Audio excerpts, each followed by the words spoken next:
All right, welcome on inside another edition of the Business of Social podcast powered by STN Digital. I guess we're calling this in-between episode or a bonus episode. It's been a while. We apologize. I know you guys were on your weekly fix there for a second, so we've held back from you. But as you can tell, if you're looking on YouTube right now, we're moving to new studio. So we're putting the final touches on our new studio, and that was the reason for what was it, Will? Like a month or so layoff. So we are back, and as Mike Greenberg on ESPN would say, better than ever. So we wanted to at least, christen the new microphone here in the new studio with a quick bonus episode. This will be a pretty quick one, but I have some homework items for all of you that are listening that I wanted to kind of just, I've been talking to clients a lot about and just been talking on social media about. The first thing I want to break down is TikTok. If you're listening right now and you're in social marketing or you are running a brand social, team social, etc., and you're not on TikTok, this is the day. This is the day you launch your TikTok account. There's no more excuses. You look back at July, there's over 500 million active global users on TikTok. That makes them ahead of LinkedIn, Twitter, Pinterest, Snapchat. This was a platform that bought Musically, has been gaining steam for quite a while now. Obviously, a lot of people understand it as a younger platform. 41% of the users are in between the ages of 16 and 24. So it's much more of a global platform. I think, well over 90% of it is outside the United States. Majority of the users are younger. And I think a lot of marketers still don't understand it. There's a lot of funny, silly content on there. And I think a lot of brands are having a difficulty finding out how they should do it. But the NBA has been on there. They've been gung-ho about TikTok for over the last year or so. They've amassed 5.6 million followers. They post anything from mascots to half-court shots to highlights, dances, etc. But this is a serious platform. And I know for my clients and for STN's clients, we've been really telling them to launch their platform and launch it right now, because this is a time where if you wait till next season, if you're a team, if you're an NFL team, if you're going to wait till next season, there could be ability to miss out on maybe 250,000 followers just because you're waiting, because the organic algorithm is really playing nice right now when it comes to TikTok. So I'm telling you, if you're listening, if you believe in me as a social marketer, that it's time to launch your TikTok account. I think one of the problems a lot of brands are having is, they don't really know exactly what TikTok is, and they're kind of hesitant. So why do you think that there has kind of been that pause from major brands getting into the TikTok game? Yeah, producer Will with a good thought. Yeah, it's a good question. I think I've felt some hesitancy, if you will, some pushback from clients as well, and I think because there's this notion that there has to be this gorgeous strategy and this beautiful launch plan. And if we're going to go to TikTok, we got to do it the right way. And I just don't believe in that. I mean, let's look back at Nike. What was their first campaign on Instagram? Raise your hand if you remember. Exactly. I mean, we're at a point now where TikTok, it's time to A/B test and find out what the audience likes. We understand it's younger. I understand it's new. But, if you have lack of resources, maybe you're just posting once a week to start. But I think it's important to start, and it's important you're already posting a ton of content on Twitter, Instagram, YouTube, etc. Just reformat some of that content and start throwing stuff to the wall and see what sticks. And there may be marketers out there that disagree with that approach, but I think the only way you're going to learn about TikTok as a platform is you got to roll your sleeves up and just try it. I started my career on YouTube, and that was just a lot of trial and error and a lot of A/B testing and messing with titles and SEO and the length of the video and asking people to subscribe at the top of the video and then see how that worked. And I think for all brands out there, it's important to get your handle, start posting content, and maybe the first 14 pieces of content tank.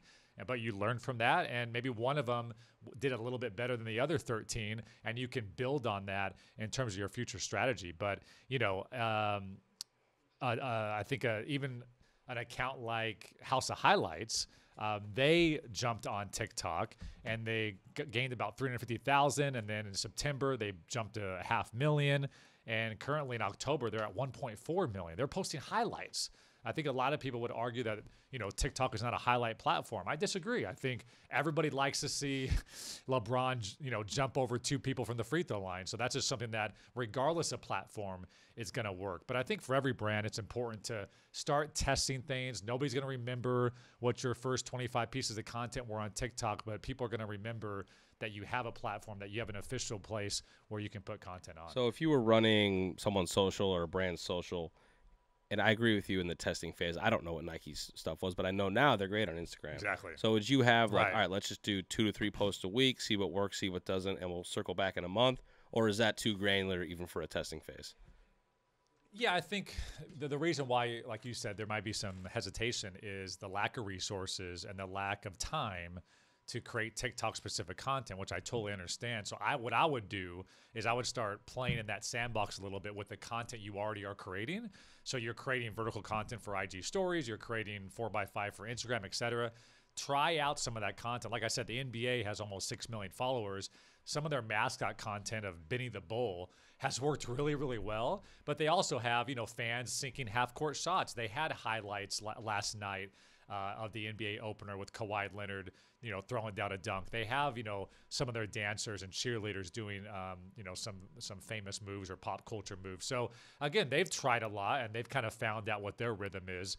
But yeah, I think I would start by, not committing yourself to posting 5 times a day on TikTok, but let's try once a week. Let's try a piece of content that's already been created by your team and see how that works. And then before you know it, you'll see, based on just that A/B testing, what's working with your audience, and then you can actually start to develop and push more resources towards it. But I think there's no excuse. If you could take one thing away from this episode that you're listening on the subway, in the car, in the Uber, at the gym, what have you, it's time to launch that TikTok channel and just start to play with it. There's no excuses about resources. There's no excuses about, well, I don't have a content strategy or a launch plan. Again, just start getting stuff on there. Start understanding TikTok as a platform, because once you roll your sleeves up, you'll understand that. And that's my advice. So hopefully you guys take it. Number 2 thing I wanted to speak on is the monetization of social. I'm still kind of blown away by, listen, I was making rate cards for sports teams 6 years ago, and I still don't think that, these brands are capitalizing on the monetization of social. And I saw this stat come across my feed, and I was blown away. And I think, producer Will, you saw this. You and I were talking about this around the office. Ronaldo, $47 million from paid Instagram posts alone over the past year. $47.8 million. This guy is the Kylie Jenner of sports when it comes to being able to monetize on social. But he made more money on Instagram than he did his entire annual wage packet playing soccer, or as I should say, football. $14 million less than what he made on Instagram. And my argument, and what we've been talking about around here at STN a lot, is if Ronaldo can make $47.8 million a year on one platform, I get that his Q rating is higher probably than any other sports star. I understand that he's at the upper echelon. His Q rating is at an all-time high. But if he can make $47.8 million, can Christian McCaffrey make $300,000 a year? Like, I think the answer is yes.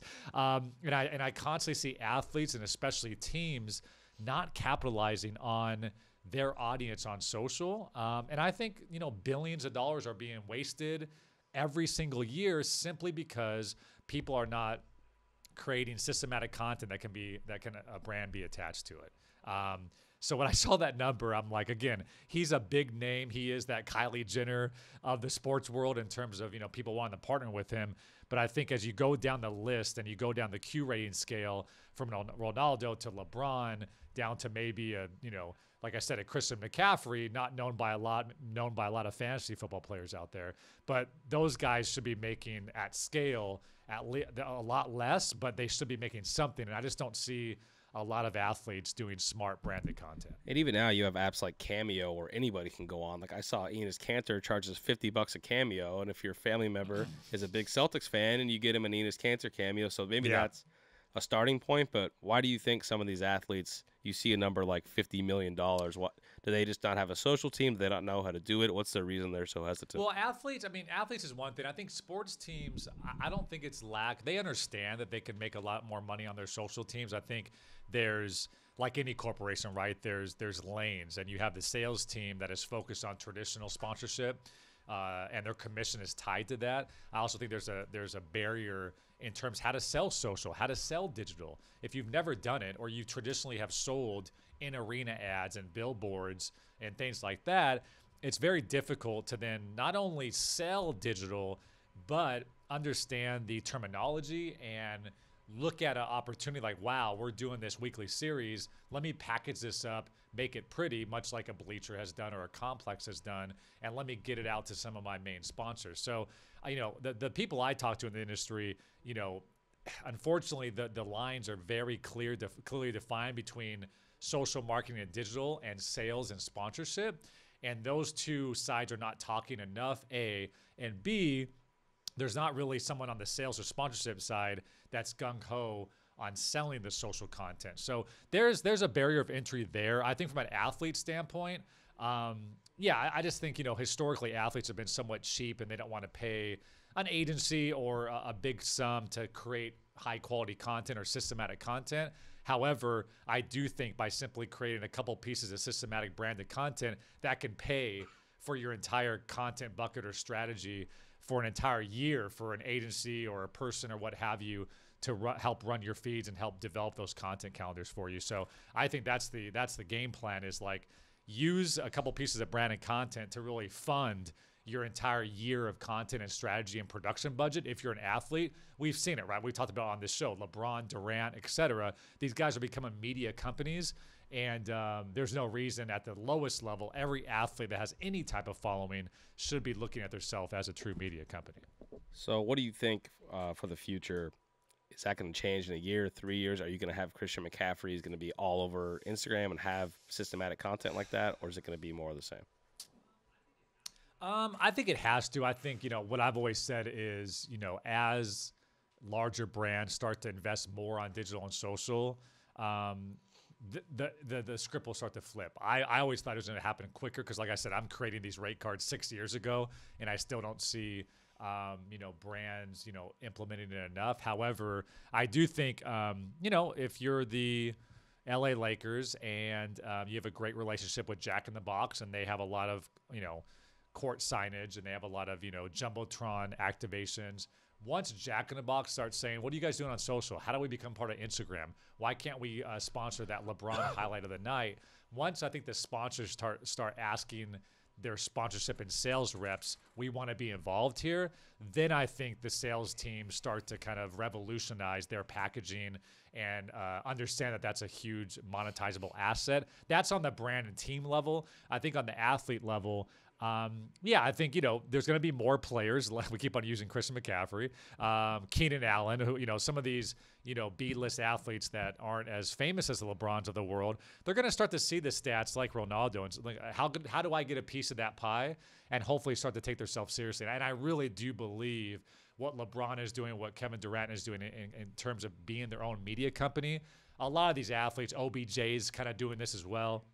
They're understanding that they need to invest. They need to have a camera crew around them. Even, you can say what you will about Antonio Brown, but he at least documented his demise at the Raiders, at the Patriots, and kind of took that seriously in terms of the behind the scenes and pulling back that curtain. So I think it's a way of life. It's where all the eyeballs are now. Athletes will start to, I think, get smart on that because they know once sponsors are even more inclined to give money than they currently are in 2019, 2020, 2021, then they're going to start and to go back to the team side real quick, I mean, how many times have we heard from social teams like, hey, we have media day. It's our only chance of the year where we get maybe 5 minutes with each guy at the very max. And that all their year content comes from that one shoot. Yep. Yeah, and I think that's where you'll start to see, I've seen this a little bit. I've seen it start to change where, hey, we have limited time, but how do we produce this day the most efficient way possible to get as many assets and as much systematic content that we can put in our content calendar? And that really comes down to evergreen, right? And I always say taking a page out of series like Carpool Karaoke, things like that. They're finding ways to create evergreen content that can be released tomorrow or can be released in 6 months and still make sense. So that kind of goes back to the marketing team to make sure that they're thinking ahead, producing ahead, and making sure they have that content. But if you're going to produce that and capture that, how do you make sure sponsorship understands that, packages it up the right way, and then goes out to brands and says, hey, we have this really amazing, fun series that you should be a part of. Not only that, but also here's what we're expecting from a stat standpoint, from an engagement standpoint. Here's what we can guarantee you in terms of overall eyeballs. And we can also boost those posts in order to guarantee those views. But that has to be laid out in a very clear way. So a Jack in the Box is like, interesting. I would love to be a part of that. That seems great. That CPA or whatever, or CPM, I should say, is an amazing deal. How do I do more of this? So it's about selling those packages, reporting back to the brand of how successful it was, and continually to kind of have that relationship. So anyways, those are my 2 rants. I apologize, Will. I mean, I just had to get it off my chest. TikTok and the monetization of social are 2 things. So 2 homework items for you. Number 1, launch that damn TikTok channel already. I'm telling you, it's time. And then number 2, I think just the monetization of social, understanding where it's going, seeing a stat like that, 50 million, seeing the fact that a football player like Ronaldo is making more money on Instagram than he is on the field. That's incredible, and that's a sign of things to come. So the faster we all can be as marketers. And if you're a brand out there, here's what I would say. I think, when it comes to sports, when it comes to different platforms, like even a Complex or a BuzzFeed, things like that, I mean, start looking at those, because I think right now the ability to attach your brand to some of these systematic series is could be the best CPM in the game, because I think it's not being utilized enough. So I think you can get more eyeballs than you would for maybe a traditional Facebook ad and things like that. So it's definitely more organic and a better way to go. All right. So that's it. A little in-between episode for you. Hopefully that was helpful. Thanks, Producer Will, for chiming in and breaking some of that stuff down with me. This has been another edition of Business Social Podcast. So what do we got coming up? Yeah, I wanted to jump in. We'll be back full time in November. So just hang on for another week or so, and we'll be back to our regularly scheduled program. But we got the head of sports from Snapchat coming on. Snapchat and Fox Sports are coming up. Yeah, we got our boy Michael Buckland's going to be coming on the show. He's the VP of social, I think, at Fox Sports on the organic side. So a lot of fun interviews coming up. I appreciate all the shout-outs you guys give me as well about how this show helps you. We had one of our friends, Will, get promoted recently, that he's running all of social for a large brand. And he said, I've listened to some of your shows, but now I damn near, or I better be subscribed. So he's subscribed, and he'll be listening to every show going forward. So shout out to Connor for all your support as well. So, all right, there we go. Make sure to subscribe on iTunes. We appreciate it. We're on YouTube as well, if you guys are ever interested in the video podcast of this. And we're excited to get back going in the new studio. Right now, it looks like a jungle, though. I just feel like we have too many trees, too much green. I mean, I'm all about green, Will, but we might have to do some redecorating here. Other than that, we're close enough. Business and Social Podcast powered by STN Digital. I'm your host, David Brickley. We're excited to get this thing back and going. We appreciate it.